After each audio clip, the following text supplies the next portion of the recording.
So we are here for user stories and how to write them uh, so your team can deliver value every time. So what I'm going to go through here is I don't want you to think I'm saying this is the only way. It is one way that I've found valuable. And the feedback I've gotten from, I think some people on the call have been on some of my teams when I was a BA. I was a BA for 5 years, and I came up with this template through trial and error at different companies I've been to, and I got really good feedback from the developers on my team saying, this is a really good way to write user stories. It's it's nothing that's earth-shattering, obviously, but I think it adds a lot of value to the team, to the business, and that's what we're trying to do, deliver value as quickly as possible. So when I show it to you, I welcome your feedback. We'll have the video. You can look it over. If it doesn't add value to you, fine. You don't have to use it. Any feedback you can give me on improvements would be great. I'd like to collaborate with you, and I think that's awesome. So just to get started here, so what I'm showing you here is this is actually Henry Ford, and this is one of his first cars. He actually called it the Ford quadricycle. So I like to use this as an analogy for agile product development or agile software delivery. So what he's sitting on is his first attempt at what became the Model T. And agile's a lot like this. I don't know if it was him, I heard someone say that if people were asked what they wanted back about 100 years ago or more, they would have said a faster horse. So Henry Ford got this idea and he came up with something that he thought added value. So what he's sitting on here is, those are bicycle tires. Those are not car tires. This car, if you will, the transmission, it can only go 2 different gears. It went 10 and 20, and it didn't have brakes, and it couldn't go in reverse. And maybe nowadays we'd say this doesn't add value to me at all, but back then it did. If they're looking to go a faster horse, well, he's like, okay, I got something out. 20 miles an hour might be faster than a horse, I don't know, but it gets me from point A to point B. And that's the idea of agile and software development, is that get value out to the customer as quickly as possible, get their feedback, and then iterate on that. And that's what he did. And that's what user stories will help you do, help you deliver MVP and business value to the customers as quickly as possible.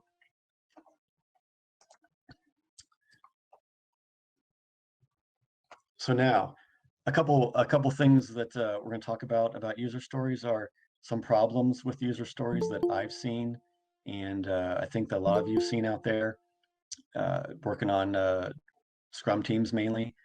And there's something out there called the invest model. Now, this is not something that's new. It's not something I made up. It actually was developed by a man named Bill Wake. And then what I'm going to do is tie that into the user story template that I've come up with. There's about 10 parts that I use to my story, and we'll go through that. So problem statement, as I said, what I've seen, and again, I think a lot of you have seen, is that the problem with a lot of user stories are they lack detail. They lack sufficient detail. Maybe a request comes in from the business through ServiceNow or whatever intake process you have. In my experience, sometimes it can just be one line, one sentence, a title, maybe a little bit of detail if you're lucky, and that's about it. So when you turn that over to a dev team, or you put that into a story, you have a lot of questions. You don't know what's going on. It's hard to understand whether this has value or not. There's a lot of digging you have to do into it. So mainly what's missing is the acceptance criteria I've seen. That's pretty important, that a lot of user stories I've seen, again, will maybe have one line, 2 lines of acceptance criteria. And as a former QA, I can understand the difficulties QAs face, especially at the end of a sprint when you're trying to test if you don't have a lot of acceptance criteria, it's very difficult. So in my template, I go over that as well. Before you move forward, Greg, I'm sorry to interrupt you. I did see an individual that said, are we sharing anything? Is anybody else experiencing sharing issues? Can they hear? I'm good. I see us. Good. Okay. Yeah, I can see in here. All Okay, right. Thanks for the validation. Okay. Yeah, sorry you're having tech issues. It sounds like most people can see it just fine. So, okay. Thanks, Alice. Okay, so this is typically what I've seen.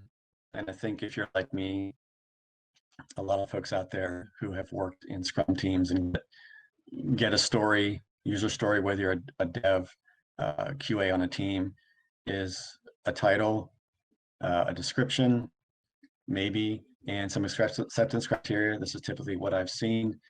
And what I'm trying to do is solve for those issues, get some more detail here. So as I mentioned, there is this invest user story model out there. A lot of people are familiar with it. There's several others that exist out there. This is the one that I landed on, mainly because I really got it. It clicked for me. It may not click for a lot of you. That's okay. There's other ways of doing it, but it basically takes you through these 6 different steps as you're writing a user story to make sure that your story kind of adheres to the 6 different steps here. So it is an acronym I mentioned earlier, developed by a man named Bill Wade. So I think it's very valuable. So I'm going to go through each one of these just to explain to everybody if you're not familiar with what it does. If you are, this will be a refresher for you. So the first one, the I stands for independent. So ideally, every story wants to be, you don't want it to have to rely or have a dependency on other stories. In my experience, I've seen in the real world, that's not always possible. Mainly if you're using or developing, say, a new product, there you have to have a base story. You just can't jump into a story ahead of that. Or sometimes there's going to be a story in another team that you're dependent upon. They have to go first before you can go. I've seen that happen a lot too. So independent isn't always possible, but just know that it's the ideal. If at all possible, try to make your stories independent of one another. And the reason why is this is going to help your product owner or your business prioritize your backlog. They don't have to worry about order. They can just pull it up there and go. You don't have to wait for something else to be done. So the next one is negotiable. Every user story should be negotiating. A story is not a written contract in Agile. It's not hard and fast. We're not saying we're going to deliver this and only this. Actually, quite the opposite. A lot of times I've seen, I'm working on a story and new information comes in, and you learn new information on the dev team, or the business wants to add new information. If it's early in development, I think that works fine. I'll just update my user story. But again, back to the example of Henry Ford, if you're talking with the business about a car and you're saying, you know what, we can't get that much in a sprint, you're asking for a lot. But in his case, he said, you want a faster horse? Well, I can give you a car. Okay, great. It can go 10 and 20, but I can't give you brakes. And so they say, well, you know, okay, it does get me from point A to point B. I would like brakes, but maybe that's a nice to have. You can, everyone knows you have must have, should have, could have, you know, won't have, if you've heard of the Moscow. Brakes might be nice to have. Maybe it's not. Maybe brakes are, you need a brake, you need brakes. Or maybe they'll be like, you know what, I don't need a spare tire right now. I can wait on that. I can change I can walk or wherever, but you get the idea. You want to negotiate it with the business and what you're able to deliver and however long your increments are. The V stands for valuable. And so you want to ask yourself when you're looking at this request from the business, why are we doing it? Basically, if it's not valuable, why are we doing it? why did it make it to the top of the backlog? With some of the people in the BA world that I know, I used to joke around with, you get things coming in and things crazy, and you're like, well, why does this one person want this blue button to be red? It's valuable to that one person, but and that's it. Why do we have to do this? That doesn't have maybe adds value to one person, but not everybody. So again, back to the Ford Model T, get to point A from point B. Will that work? Yeah, that's fine. Every sprint must end with value. You don't have to put it in production right away, but when it does go into production, you need to make sure that you're incrementally making the customer, their product, more valuable at the end of every iteration than it was going into it. Or ask yourself why you're doing it. We can push back on a user story and say, what's the value here? And that becomes a conversation with the business.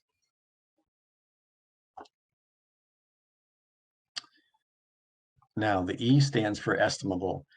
So every user story needs to be able to fit into an iteration. And when you size it, you're saying, this is how big it is. There's different sizing techniques out there. Some people do hours, points, or you can say small, medium, or large. Whatever the team decides to do, that's up to the team. But the story has to be able to have enough information where you can size it. And you want to do small chunks first, if at all possible.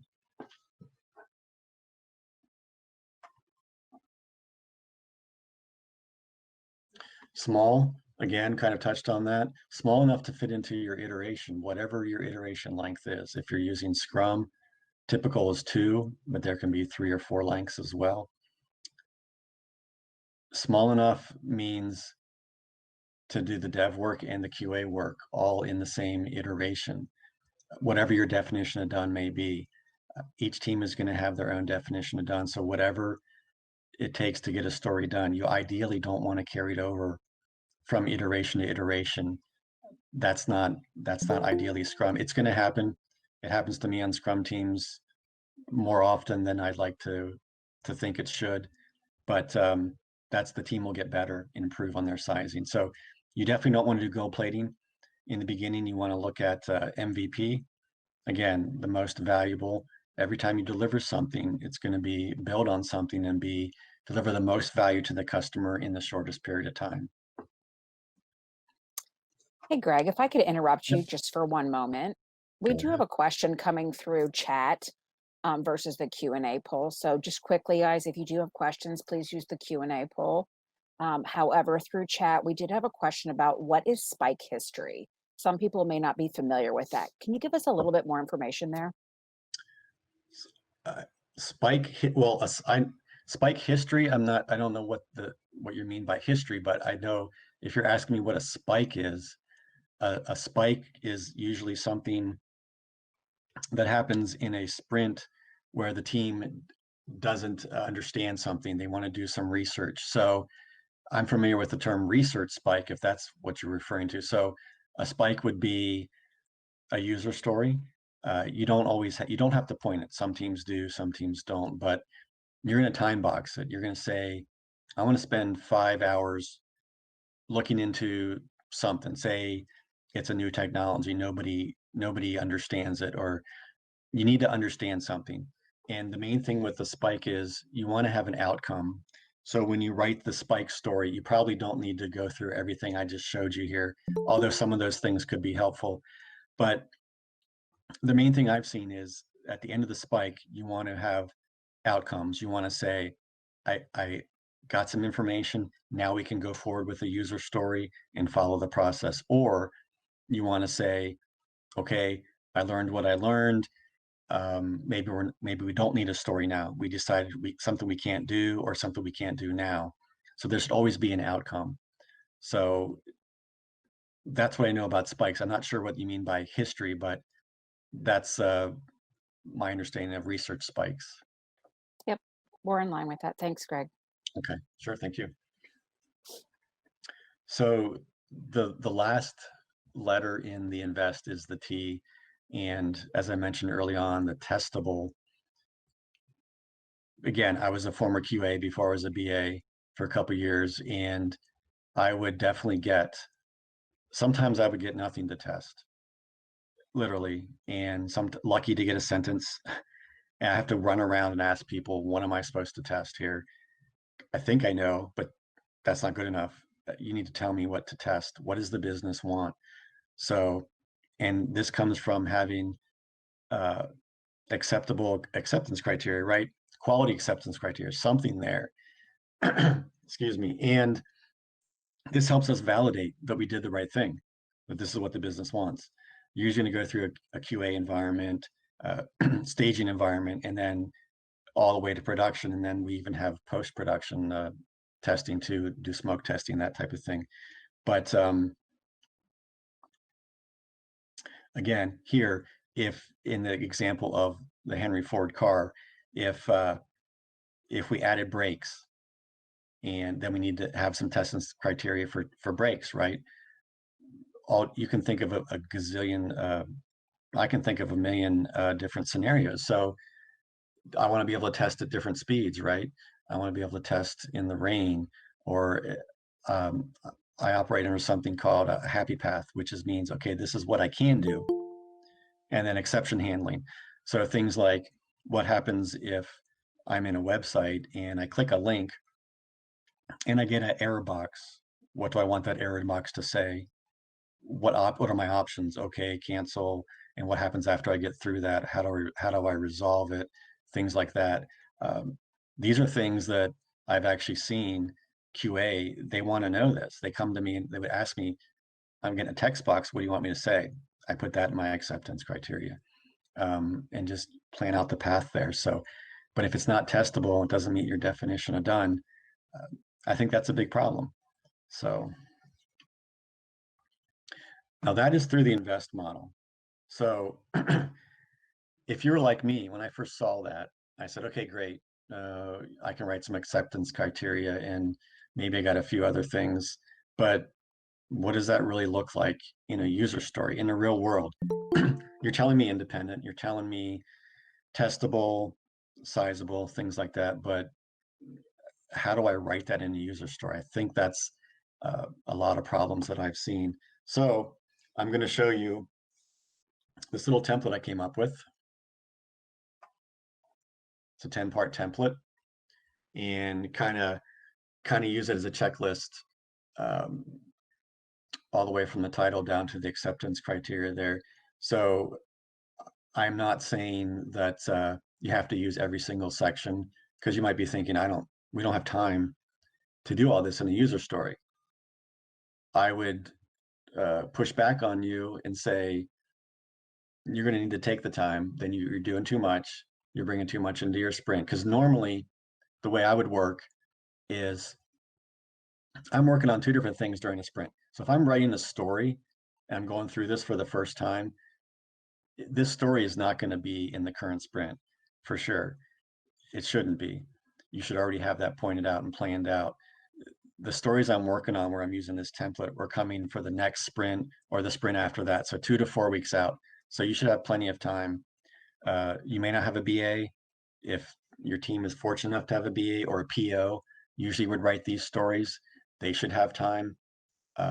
Otherwise, if the team writes it together, if you work together with the developer, a QA, everybody works together, this shouldn't take very long at all. And I believe that what the type of story you're working on will dictate what you're going to need in this template. Some might only need the title, a description, and maybe acceptance criteria, and that's it. That's not going to be too long.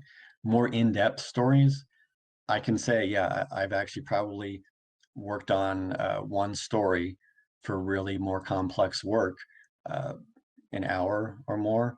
But I've gathered all my information. I met with all the stakeholders. I got all my information. I'm trying to give a really good quality story to the dev, so when the sprint comes, they can dig into it and off they go, not have to spend too much time. So I'm going to go through each one of these sections one at a time and give you some examples of what I mean. So here, if you think back to, I gave you the example earlier of the story with the title, description, acceptance criteria, and if that's all you get.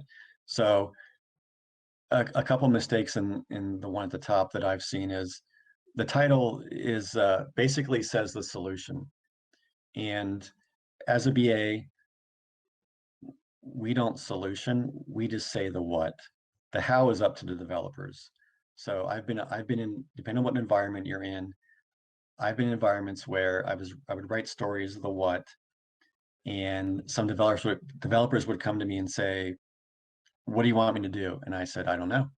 They were used to getting stories that tell them exactly how to do it. They are the solutions presented to them, and that's a change in the mindset. So so here again, the title I said should start with an active verb. So here you're saying secure the user login to the website. Okay, great. Now we know more what we're doing. The title of a story should be pretty explanatory to anybody that walks up to it. It shouldn't be high-tech speak, like, two-factor user login. Some people may know about that, but if you're not in IT and close, you may not know what that means. You may not know that that is referring to security. So a layperson should be able to look up this story and know pretty much what you're doing. The description is very important. What I'm showing here is 3 to 4 sentences. This is typically the length of what I would do. Just a few sentences, nothing major, explaining what are we doing in this story. So you can see here that the business wants to enhance their login page. Okay, good, I got that. Second sentence, the enhanced security that will prevent future breaches like the one we had earlier. Okay, great, now there's more of the why. We understand we had a breach a while back.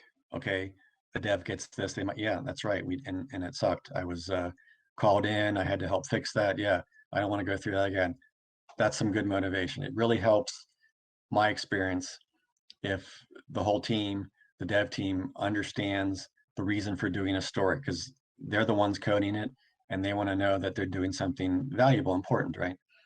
Now here I did put in, they, meaning the business, likes the two-factor authentication. Okay, someone put in this story, maybe someone told them, hey, let's use that, or someone heard something and we got to do that. So that's why they submitted the story the way they did. But they're not married to it, open to other ideas. So whatever the dev team decides to come up with is great. Two-factor is just an example that they're giving. Okay, good. So now we come down to the third section called the narrative. This is where I write in the I want to, so that, and I think a lot of you familiar with user story format, that's pretty typical for writing user stories. So, but one other problem I've seen is it'll go something like as a PO. Well, that's not your user. You're not doing this for the PO. They might be your business, represent your business, right? But that's not ideally who we're doing this for. As a developer, okay, again, no, we're writing the story for the user. Developer is doing the story, but the story is not going to benefit the developer in the end. So it's really as a website user, I want to ensure that I'm logging in securely. Okay, great, that's good. Here's one part that I 9 times out of 10 don't see and use it, is the so that. That's the why, so that my information is not compromised. Okay, great. Now we know why we're doing it. I don't want my information compromised. Nobody does. So that's the reason for doing it. So now we come to what I call the user journey. And this I found is very valuable to me. So you can actually take it and map it. I map it usually directly to my acceptance criteria, and it really helps the testers. So what I'm doing here is I put it in steps. I actually do 1, 2, 3, 4, however many I have. And it's really just what it says here. If I'm a user and I'm logging in, this really works well for a front end. And you can use this if you're on some back end things, web services and stuff. You just have to write it a little bit differently. So step by step, if I'm a user, I log in. Okay, I enter my password here. I see a message, I verify, I'm going through the steps here. So, and then what I would do is I would simply just take anything that's new in this story, like the first one that probably already exists. Okay, you can log in. That's the story's not covering it, but I would still include it there. And then when I get to say number 2, if that's new and anything on down, I'll just simply take that number 2 and I'll copy it down below into my acceptance criteria and actually use that to start writing my acceptance criteria. And it actually keeps it, I found that it glues the story together pretty good. There's another section here called assumptions, and that's exactly what it means. So it's anything that the dev team is assuming at the outset of the story. Again, it can change, right? We can validate some assumptions. Our assumptions may not be accurate as the story is being built in the sprint. So again, if it's not, sometimes it might not be independent. You might have to assume a certain story is already gone already. This story is already in production. We need to validate that. So as a BA, I would, if we're assuming it when I wrote this story and maybe even in refinement, I would then go out and make sure, yes, this story is in production. I validated that. Or we assume maybe we didn't do this type of work before and we need to get with the manager or whatever, but we're in grooming and the team is like, well, we'll just use this technology. We don't know we think it'll work. We don't know for sure. We validate it during the sprint and we find out, okay, we get our answer to it. I'd update the story with that information. So, or a certain database is going to be used or anything like that, that again, you're assuming going into it that we're going to do this.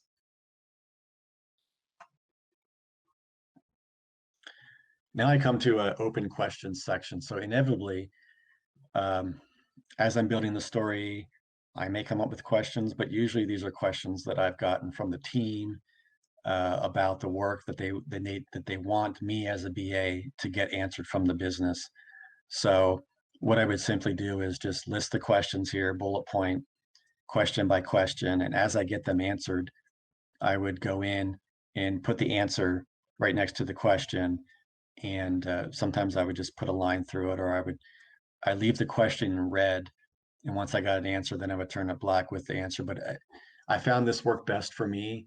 Instead of having my buried in emails, right? That drove me crazy. I didn't want to have all this back and forth. So I just pulled it out and put it up here, and you can just go right to it. And there's your questions. And once they're all addressed, then we know we're good to go there. Technical notes section is, again, a tech thing. Working with a lot of developers, sometimes they would ask me, hey, what database table are we using for this? If we're inserting a new row, where's this located? I'll find that, put the link in there, make their life easier, right? They don't have to, when they come to working on it, it's right there. I consider that part of my job. Whatever I can do to make the dev team's life better, great. I would actually just, talk to them. What do you need? And they would help me out.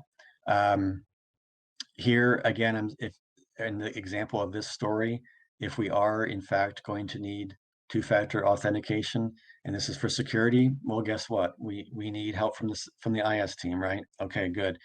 So things like maybe there is a story that they have to play first, or in some conjunction with our story here.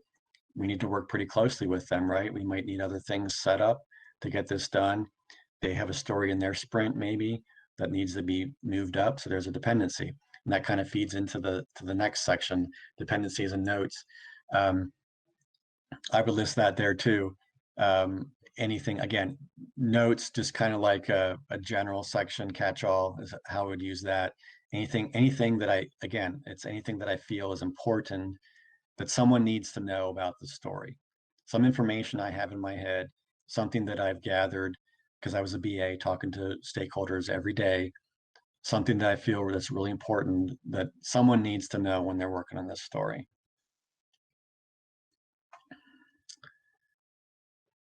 And now the other one is attachments. I think this is pretty important too. So especially if you're working on front end UI pieces, I was fortunate enough to be on a couple teams where we had dedicated UI UX, and this was always very valuable. As a BA, worked closely with them. So, and they would work on sometimes hi-fi mock-up, sometimes not. It doesn't really matter. But if there's something out there that, again, can aid a developer, I would attach it there. Most agile tools that you use, Jira, Rally, version 1, TFS, in your story, you're going to have an attachment button that you can attach something. And then if a story didn't have any of that, sometimes a lot of times the business would send me, hey, let me send you a screenshot of something, or let me send you this Excel document that has the data that I want imported into the database. I'd have that, or just like a Word document of, it could be just a Word document of some emails that contain some information that's important. I would attach it. So I think that's a pretty valuable section there. And then the very last one, the best one, I think, probably high up, is the acceptance criteria. And I would spend, again, if the story is pretty complex, I would spend a lot of time here, honestly, working on this. Now, I always would work with the BA the QA. When I was a BA, I never said that this is the end all be all to what you have to test. Just the opposite. I said, this is a starting point of what I think are some things you need to test. And we can work together to write up some more, or if there's any more that you need to test, this is just to help get you started. So, and I always write them in the given, when, then format. And some of you may be familiar with that, but it's actually a Gherkin format, and from behavior driven development, BDD. And it's the given is the precondition. So given a user in this example is if I'm on the login page, when is the action? When the user enters, when I put in my username and password, then is the outcome. Then the user will see a message about security. So given, when, then, in that order. It's pretty powerful. Again, I used it for both the happy path and then any exception handling that I would write. So, given a user's doing this, when I do this, then I can't do this. And I'll see a message, and the message will say this, and I'll put in the text, so that when the developer puts in the pop-up box, this is the text that needs to be in there. So things like that. So I found it to be very, very useful and very powerful. That is the end of the template. And again, here, I kind of liken this to a checklist, if you will. So you can go through this, and I mapped all the sections to, this is just an example. Every section might be different for you, but if you look through the invest and map it up to each one of these in the template I showed you, the 10-part template, they do map up pretty well. And you don't need to use every section. Like here, maybe I'm not using open questions or general notes. A lot of times, the main ones I think were pretty much the active title, the description. I would always try to have a narrative. Those three I would always do, and definitely acceptance criteria. I pretty much never had a story without something in acceptance criteria. I don't care if it's 1 or 2 or 3. I always try to put in the time to help the QA out, because a lot of pretty much every dev team I've been on, every Scrum team, QA gets the short end. If you're in QA right now, I know what you're going through. Currently, I'm a Scrum Master, and I always try to be considerate and bring up and fight for the QAs, because crunch time comes in your sprint, you're looking to wrap things up. You're the only QA, maybe. QA has 1 or 2 people at the most, from what I've seen. And you may have 4 or 5 developers that you're supporting, and everything comes to a rush. And whoops, I got to test. And some people don't want to help out test, but it would be great if Scrum teams could swarm and help each other out. So if everyone's testing, people need to know what to test. So this helps. And what you have here at the end is actually, back to our example of the Ford motor car. This is the a picture of what I believe is the final Model T before they went over to the Model A that Henry Ford developed. So as you can see, we went from the MVP here to a full product iterating. And in development, we were using Scrum user stories. So that's how we get to this. As you can see, there's a lot of changes on this car. It doesn't have bicycle tires anymore. We have a spare in the back, and we do have a windshield now and a roof. So it looks like he got some feedback that maybe they were driving in the rain and the bugs were hitting them in the face. So they got a windshield, and they also have lights. So it looks like now they want to drive at night, whereas before in the first picture, it had none of this. So they iterated and it came up with this. And now today's cars, we have way more than that. But at this time, this is what they needed. This was valuable. And they probably never thought of the things. We didn't need Wi-Fi then, right? We didn't know we needed it. So that's the idea of iterating using user stories. So just to wrap up here, we're almost finished. I covered with you the problems that I saw with user stories, not enough detail for developers, not meeting user story needs, and definitely insufficient acceptance criteria. I think it's really worth putting the time in up front. I think you're going to pay someplace. You're going to either spend a little bit of time, or at the back end, you're going to not have good quality and scramble. And I would rather put in the time up front. I think we have it. We just need to slow down a little bit, not take on too much work, prioritize. If you're on a Scrum team right now and you're being told you have 3 or 4 priorities, raise that up in your team, get your Scrum Master to raise that up and push back. We have too much. We need to slow down. The business doesn't like to hear that. It's painful, I know, but we really have to prioritize. The invest model, I covered that. What I think are qualities of a good user story. Again, there's other models out there. You can Google user story formula or template, and you'll get some things to come up. I like to use this one.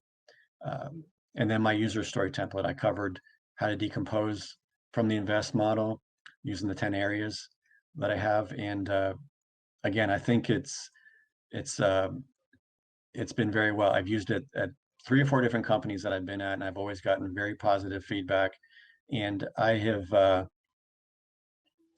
personally, now I'm a Scrum Master, and we have people writing stories on my teams, BAs and POs. I've shared it with some people, most of them like it, but I've never really seen anybody write stories using like I do here in this template. So I thought sharing it with people, you guys might take some value from it. I hope you do. And that is the end. So if there's any other questions, we have some time, I think, to take some questions.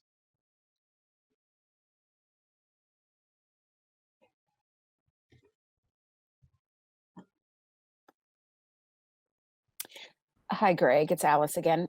One of our panelists would like to know, on your earlier example of a user story format, how would you recommend stating stories that truly are things that are needed for the team? Like, for example, a story that addresses an internal dependency where there isn't necessarily an end user or customer.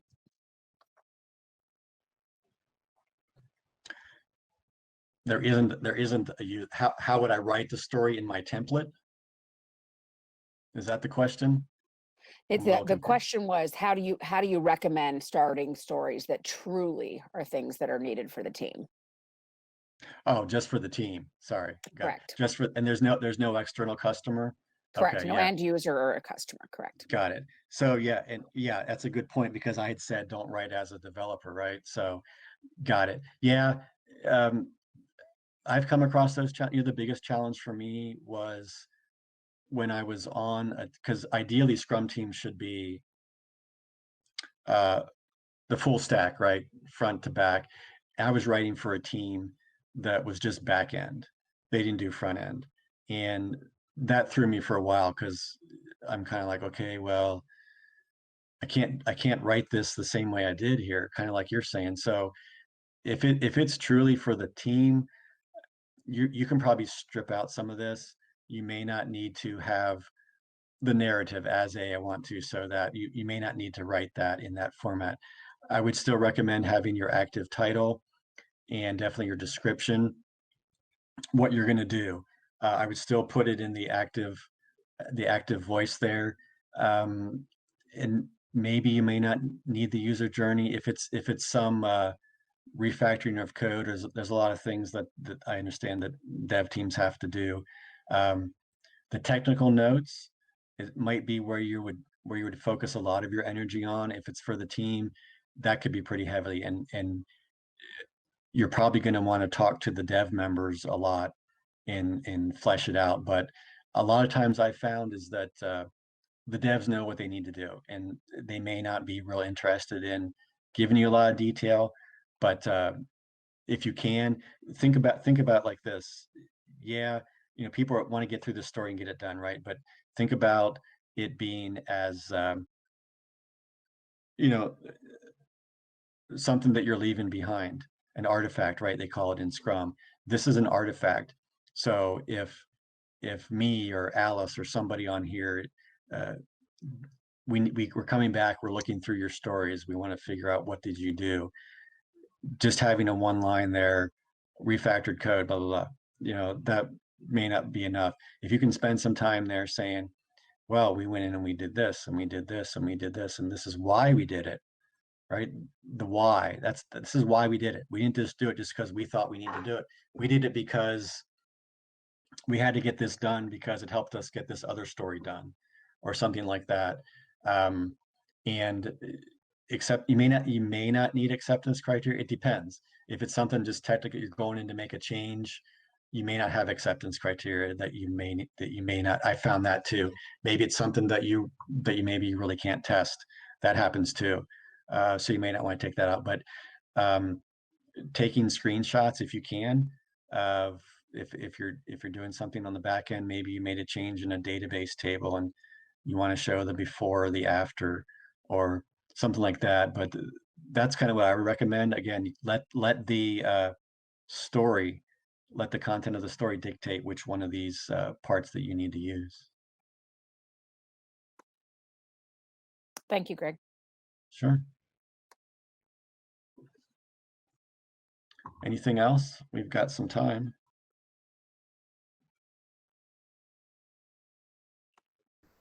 At this I can time, ask- Greg, we do not. Oh, please go ahead. I'll say, go I'll ahead. ask the next one. I'll ask the Yeah. next one for you. Next question is, what criteria should I keep in mind while dividing a huge requirement into user stories? How big can a user story be? How do Right. story points come into the picture? So I think this is about how do you divide up something that is so large? So yeah, that's a great question. So if you think about the hierarchy, it goes epic, feature, user story. And then sometimes on user stories, in tools I've used, you can decompose to an individual task linked to the story. But that's the hierarchy: epic, feature, user. So maybe, and it gets confusing. And if you're new at it, I understand it does get confusing. But maybe what you're trying to decompose, you're really dealing with a feature and epic. So epic would be something like, in the example of the car, like build a car. That's epic. Okay, great. We're going to build a new car, the Model T. That's your big epic. And then you decompose that down into, okay, one feature of the car is, the engine. And one feature of the car is the interior. And one feature of the car is maybe, I don't know, the tires or something like that, or you can just decompose it like that. So then if you're looking at, say, the interior feature, okay, then below that, what's everything related to the interior? Well, you might have a story about seats or the steering wheel or the carpet or the dashboard or the door handles. So then if you're dealing with say the seats, okay, then you're going to decompose that.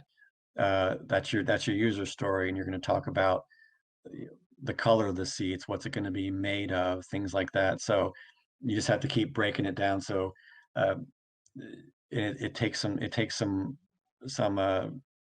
doing to get through that, and usually not just one person. It usually takes a team. And I think I heard you say something about the sizing, the pointing. So this is a big topic that I could talk about for a long time, and it does get involved. But most teams that I've been on, Scrum teams, use something called story points, which is based on Fibonacci, and a lot of you may be familiar with that. And it has nothing to do with hours. You can size stories in hours, points, or you can do some people. I've even seen some people do small, medium, and large. But if you're not familiar with points, I would recommend look into that, or I could get with you more later. But it's just that the Fibonacci is 1, 2, 3, 5, 8, 13, and then so on, 20. But and it has nothing to do with hours. It really is complexity and how much you have to do work with the story.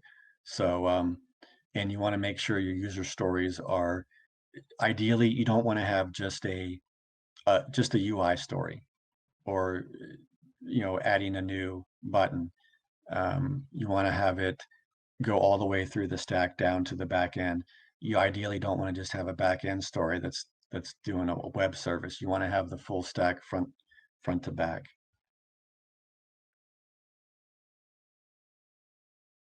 That was a lot, I know, but Big topics, lots to yeah, cover. it is a big topic. Yeah. So story points and how you estimate things is a whole other topic as well. It's a big topic. Yep. But I'm happy to go over with anybody. I mean, it's a topic that I'm very passionate about, pointing, and I've taught on it before, so I'm happy to talk with anybody later if you want to talk about it more. Sure. Another question. I've heard you should tackle stories that have the most amount of risk involved in them early. This is to help get rid of concerns that might block you at the end of development. You mentioned doing the smallest stories first. How do you order small versus risky work? So it's actually the same thing. It's actually, you want to do, so small meaning small slices, because you only have 2 weeks, right? 3 weeks. So you don't have a lot of time to get through too much, right? And risky, yes. You want to drive out risk. You want to attack that first. So you want small story that can fit in a 2-week iteration, or whatever, 3 or 4, whatever you're doing. Highest value, right? So you want to be able to do it quickly, high value, and value is not something that really the dev team is their place. It's the product owner who will order it for you. They'll tell you it has a lot of value.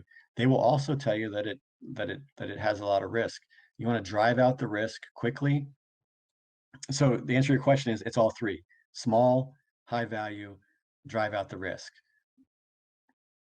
In a nutshell, that's exactly what you want to do. So was that pretty much the whole question there, Katie? I think so. I think, Scott, you can correct me if I didn't catch that correctly, but I think that's a good one. Yeah, it's a good one. And you'll splitting that risk into smaller pieces is good. Yeah, but again, yes, you do want to tackle the risk quickly, right? Because that's why Scrum does the shorter the iteration. If you have a lot of risk, guess what you want to do? You want to do the smallest iterations as possible. That's why 2 weeks is the ideal time frame. Is it controls risk. We only have 2 weeks. We know at the end of that 2 weeks, we're going to get quick feedback, right? We do daily stand-ups. This is going off topic, but into the Scrum, but you want to get quick feedback. That helps minimize your risk. the quicker the feedback you get from your business, the better. So take a small slice. By doing small slices, you minimize risk too, right? If you did a giant slice, let's say you tried to take on a 13-point story or bigger, and you couldn't get it done in 2 weeks, and it spilled over to a third week, a second sprint. Now that's 4 weeks. That's pretty risky, right? Things change in 4 weeks. Maybe the business, they didn't get to give you the feedback they needed to give you, that you needed that feedback. So the smaller the stories, the shorter the iteration, helps manage risk. So I have another question, Greg. So a story is not a complete end-to-end solution, but small stories, or explain the contradiction. A story is not, no. So Agile is not like Waterfall. We're not delivering the entire solution all up front. Waterfall, you have these phase gates, right? Where you go through and you don't deliver any solution till 6 months or a year later, right? That's how Waterfall works. Scrum works the opposite in user stories, where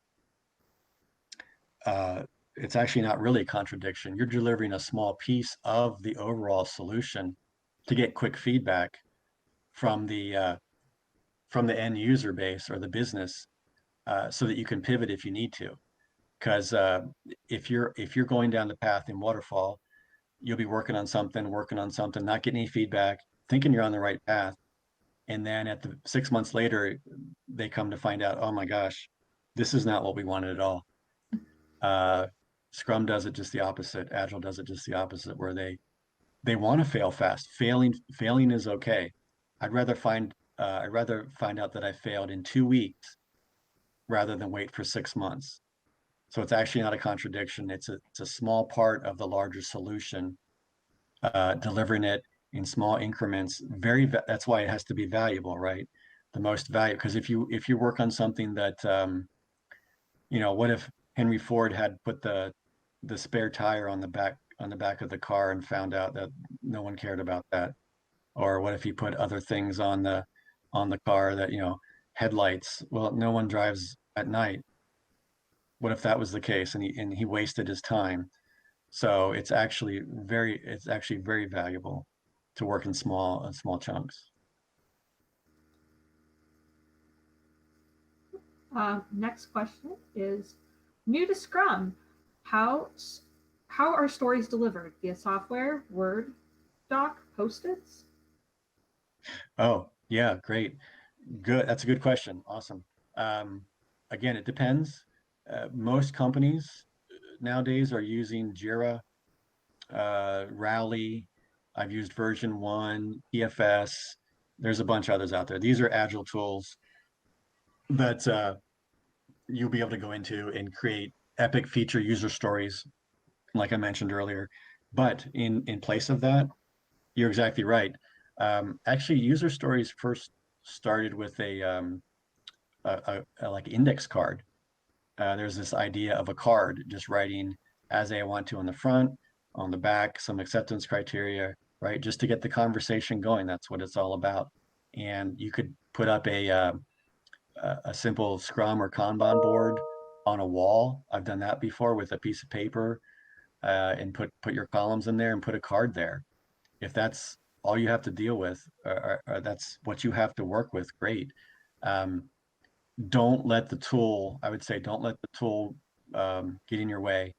So don't get all invested in the tool. And if the tool is doesn't have things that you want to do with it, then just pull out uh, a simple piece of paper on a wall, get an index card, and write it on that. You could use what I show you here on that, but you could put the title, a little description, as I want to, so that, turn it over, your acceptance criteria, and go with that. So it's really that simple. But yeah, you're probably at your company is probably going to have some tools like Jira. They're the big ones out there, and they're going to have a way for you to create stories in there. Yep. Once again, comes down to what works for the team. Yes, right. Next question. Do you have any other tips or tricks for teams that work mostly or entirely in the back end? Yeah, yeah, like I said, that was a big I struggled with that in the beginning because I was writing um, a lot for front end teams. So this is easy to use for UI, right? This template for me it was because you can visualize it. I like to visualize, and that's pretty simple with your screenshots. If you're mainly a back end team, it changes. So um, I was using something called I think SOAP UI as a QA. Many of you may have, or it may be called something different now, I think, but uh, it was a way to test web services, right? So in that, every time we made the API, I would go in there and I would kind of use that as a visual, and I would say, and again, this is where it kind of goes off my template where I had told you, uh, I told you that you don't want to put um, a developer or a PO, which I didn't. So I had to kind of tweak that a little bit. So I didn't want to leave it out though. So I struggle with, so I kind of would break the rule a little bit there. Sometimes I would say maybe like um, as a web service, because that's what I was using. And if that's all you have in your QA, you kind of get that, even though that's not the customer. But I would say if I put in this parameter or this thing, and when I run it, I would run the service, then this would be my output. I would see this value here, um, and that's kind of I've kind of used little test cases like that, and I put in there in the story that I was using SOAP UI to test with. Um, in the description, I would say we're developing a backend service, uh, what it's for. Maybe I would if there is a um, work with the developer, say, what are we going to call this? Maybe they can help me work on a name. When I was writing the back end, I would really work closely with developers. I actually sat right behind one, a bunch of them on my team. So I was embedded there. So I got to work with them a lot and they helped me uh, through that. So it made sense again, I would recommend working with your dev team when you write these. And so that makes sense. So ideally, when you finish writing your user story, and you bring it to your refinement session, that should not be the first time your team ever sees it. And in this example, they wouldn't be. You'd be talking to them throughout while you're writing it, working with your QA or whoever you could be filling that role too, and that's fine. But those three, story writer, testing person, development team members should be involved in writing all these stories, and whether front end or back end, and you should have a good outcome there. Hey, Greg, this is Jeffy. Hey, man. Hey, would a problem statement template be better for the backend writing, having the problem statement, current and future state? Yeah, yeah, I've used that too. Yeah, yeah, exactly. Yeah, you can do that too. I didn't mention that in here, but yes, I've used that too. And different area, you could do problem statement and solution statement. Yes, that could work too. Yep.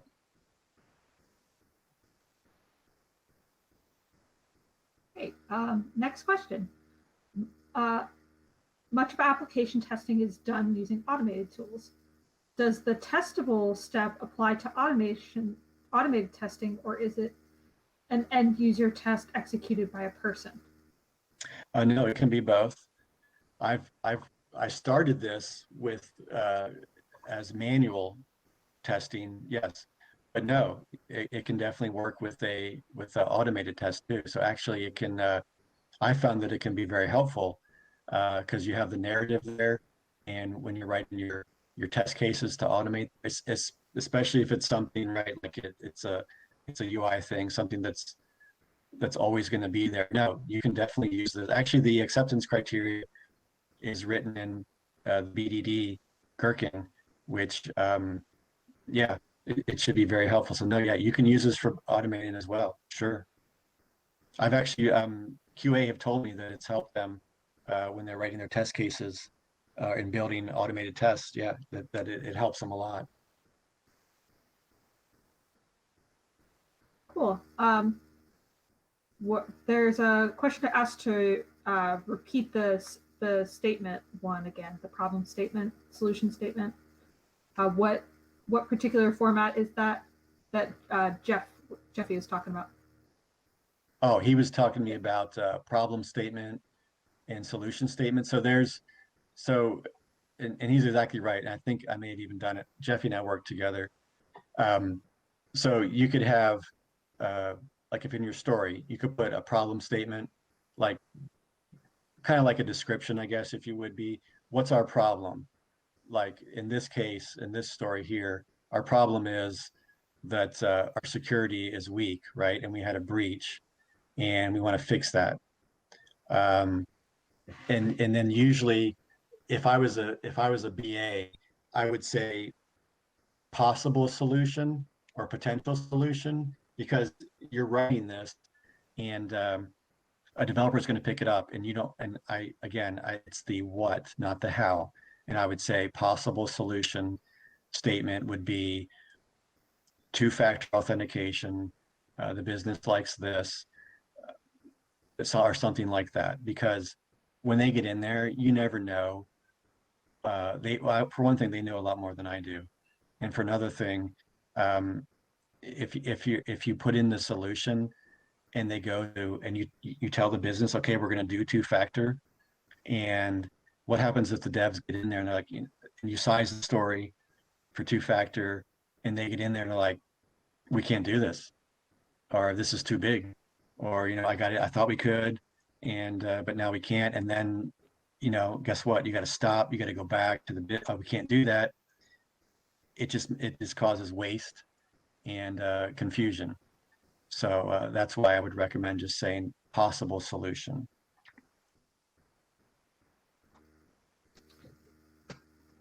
Okay. I think that's all the questions. We have quite a few questions this round.